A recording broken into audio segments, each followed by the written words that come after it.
Mapagmahal na Panginoon, nagpapasalamat kami sa iyo sa kasiyahan ng buhay at lahat ng mga awa na ibinibigay mo sa bawat isa sa amin araw-araw.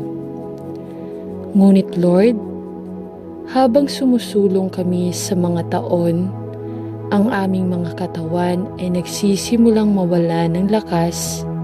Ang aming mga daliri ay nawalan ng kanilang kagalingan at ang aming mga tuhod ay nagsisimulang manginig. At Panginoon, ang oras ay mabilis na dumating kapag hindi natin pinangangalagaan ang ating sarili tulad ng nais natin. Ngunit kailangang umasa sa tulong mula sa ibang tao na gawin ang mga pangunahing bagay sa buhay, tulad ng pagkain at pag-inom, pagligo at pangkalahatang pangangalaga sa ating mga tahanan at ating sarili. Mapagmahal na Panginoon, dinadala namin sa harap mo ang lahat ng mga matatanda at may sakit. Hindi lamang sa mga kilala natin, kundi lahat ng nakaharap sa yugtong ito ng kanilang buhay. Iguhit ang mga hindi pa naglalagay ng kanilang tiwala sa iyo sa isang nagliligtas na relasyon kay Jesus. At ibigay ang mga nasa sambahayan ng pananampalataya ang iyong kapayapaan na pumasa sa pag-unawa sa kanilang puso. Habang tinutupad nila ang iyong layunin para sa kanilang buhay, sa anumang kondisyon o sitwasyon na matatagpuan nila ang kanilang sarili. Bigyan ng biyaya sa mga nahihirapang makarating sa mga termino sa ibang mga tao na nagmamalasakit sa kanila. Alam na sapat ang iyong biyaya at habang tumatanda sila, ipinagdarasal ko na sa iyong pag-ibig at awa, iguguhit po ang bawat isa sa mas malapit na pakikisama sa iyong sarili. Sa pangalan ni Jesus ay nagdarasal ako. Amen. Mapalad na Ama sa langit, ikaw ang aming kanlungan at lakas. Isang napakasalukuyang tulong sa oras ng kaguluhan at dinala namin sa harap mo ang mga matatandang lalaki at kababaihan na dumating sa takip silim na taon ng kanilang buhay, na nahaharap sa pisikal, mental o espiritual na pagdurusa. Panginoon, para sa iyong mga anak, ipinagdarasal namin na malapit ka sa bawat isa at bibigyan mo sila ng sapat ng iyong lakas upang matiis ang sakit sa katawan o paghihirap ng puso na maaaring sila nakaharap. Bilang mabuti at tapat na mga sundalo at tagapaglingkod ni Kristo, ang pagbibigay sa kanila ng lakas na loob upang magtiis. Alam na mayroong isang korona ng pagsasaya na naghihintay sa kanila, sa hitsura ng kanilang Panginoon at tagapagligtas, kapag siya ay lumilitaw sa kanyang pagdating. Ngunit Lord, alam namin na maraming hindi nakakaalam sa iyo at anuman ang sakit sa pisikal at kaisipan at pagdurusa na kanilang pinagdadaanan ay walang kinumpara sa espiritual na sakit nang hindi alam ang Panginoong Jesus bilang kanilang tagapagligtas at manunubos.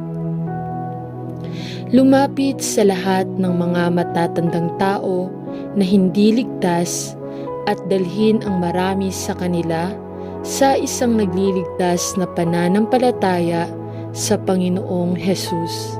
Sa kaninong pangalan ay ipinagdarasal ko. Amen.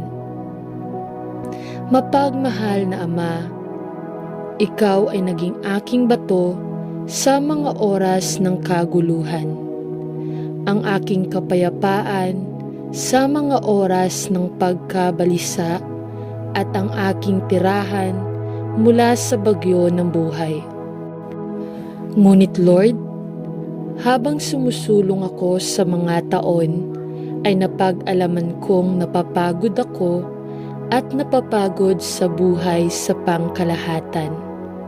At kailangan ko na Ikaw ay maging aking mabuti at mabait na pastol.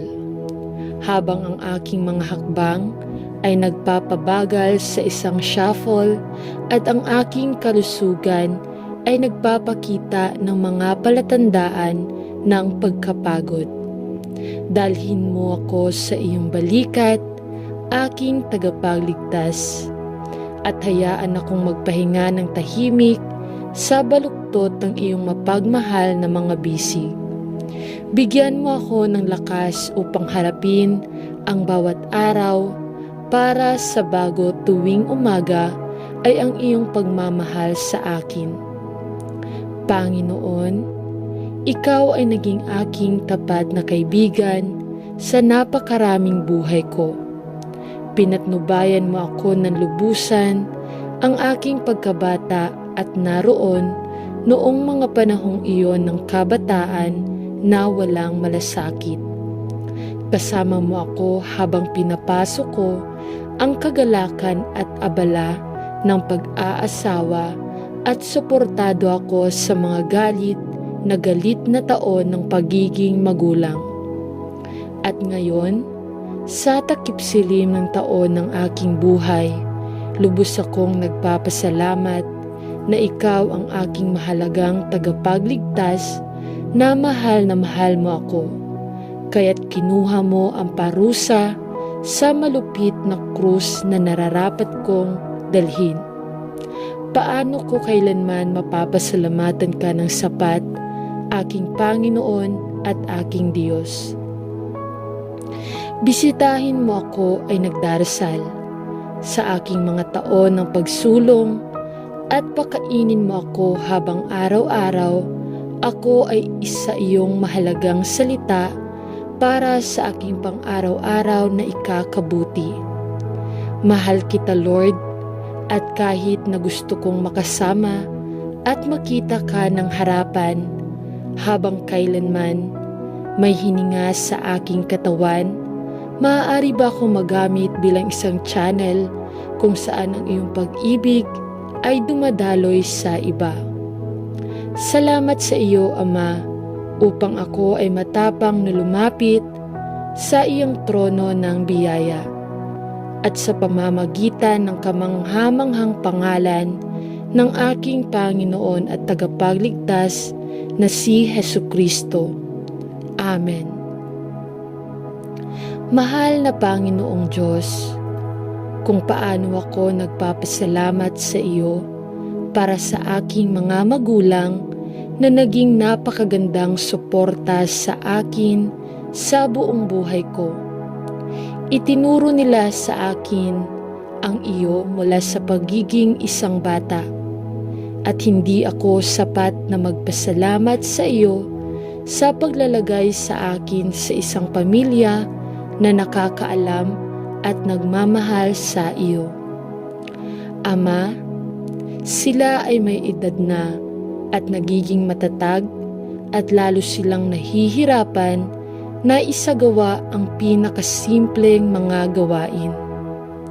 Panginoon, ipinagdarasal ko na mabigyan ako ng lakas at kakayahang alagaan silang dalawa hanggat kailangan nila ang aking tulong.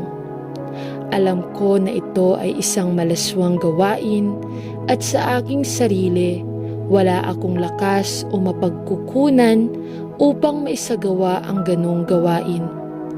At gayon pa man nais kong parangalan ang aking mga magulang at ikaw, Lord, sa pamamagitan ng pag-aalaga sa kanila sa kanilang takip silim na taon ng kanilang buhay.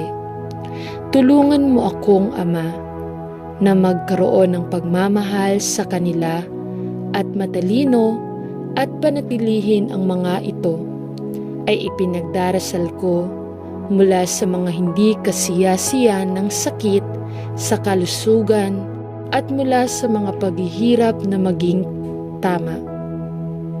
Panginoon, pareho silang iyong mga anak at ipinagdarasal ko na ang iyong pag-ibig ay palibutan sila at ang iyong pagpapala ay ibubuhos sa malaking sukat sa bawat isa sa kanila, hanggang sa dadalhin mo sila upang makasama ang iyong sarili. Sa pangalan ni Jesus ay nagdarasal ako. Amen.